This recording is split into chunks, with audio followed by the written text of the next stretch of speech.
జుయ్ ఏంది లచ్చమ్మ వార్తలు చెప్పుడు బంద్ చేసి ఆడుకుంటుంది అనుకుంటుర్రా?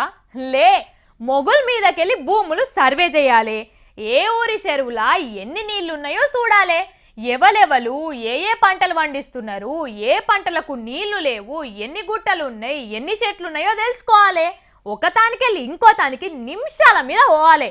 మరి ఇవన్నీ కావాలంటే కార్లో కూర్చుంటే అయ్యే పనా? అంత పైకెళ్ళే చూడాలి కదా.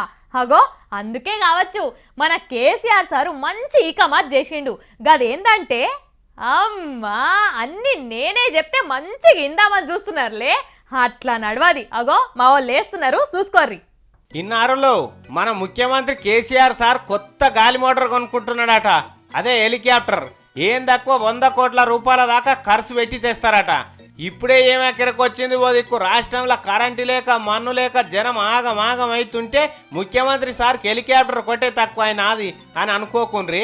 మన కేసీఆర్ సార్ హైదరాబాద్లోకి వెళ్ళి ఆదిలాబాద్ పోవాలంటే ఎంత టైం ఖరాబ్ అవుతుంది, ఎన్ని పనులు ఆగిపోతాయి. అసలే బంగారు తెలంగాణ పని ఇప్పుడే సురువు చేసిండు. అయినా మీకు అప్పుడే ఓసారి చెప్పే కదా, గాలి మోటార్కి వెళ్ళి చూస్తే తెలంగాణ అంతా అడవి లెక్క కనబడాలని. ఇది గజ్వేల్ పట్టణమా లేకపోతే అడవి అని పరిశాన్ కావాలని చెప్పలే. ఇనుండ్రి, గజ్వేల్కి హెలికాప్టర్లో వస్తే పట్టణంలో దిగుతున్నామా అడవిలో దిగుతున్నామా అనే విధంగా చెట్లు ఆ విధంగా పెంచుతాం. విన్నారు కదా. ఇక మనమైతే ఆ గాలి మోటార్ లెక్కము పరిశాన్ కాము. గవి చూసి పరిశాన్ కావాలంటే సారు గాలి మోటార్ ఉండొద్దా? గందుకే కొత్త గాలి మోటార్ కొని అందులో తిరుగుతా అంటున్నాడు. నేను వచ్చే ఒక్క హెలికాప్టర్ కాదు, అవసరమైతే ఇంకో 2-3 హెలికాప్టర్లు కూడా తెప్పించి ఈయన జిల్లాలో పెట్టి అధికారులు ప్రజాప్రతినిధులు అందరం కలిసి తిరిగి ఇంచించి చూసి నిర్ణయాలు తీసుకుంటాం.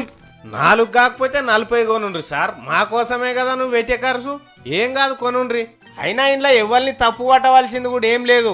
మన ముఖ్యమంత్రి సార్ గాలి మోటార్లో తిరిగితే మనం తిరిగినట్టు కాదా? అంతా మన మంచి కోసమే చేస్తున్నప్పుడు మనం ఎందుకు అనాలే మాటలు?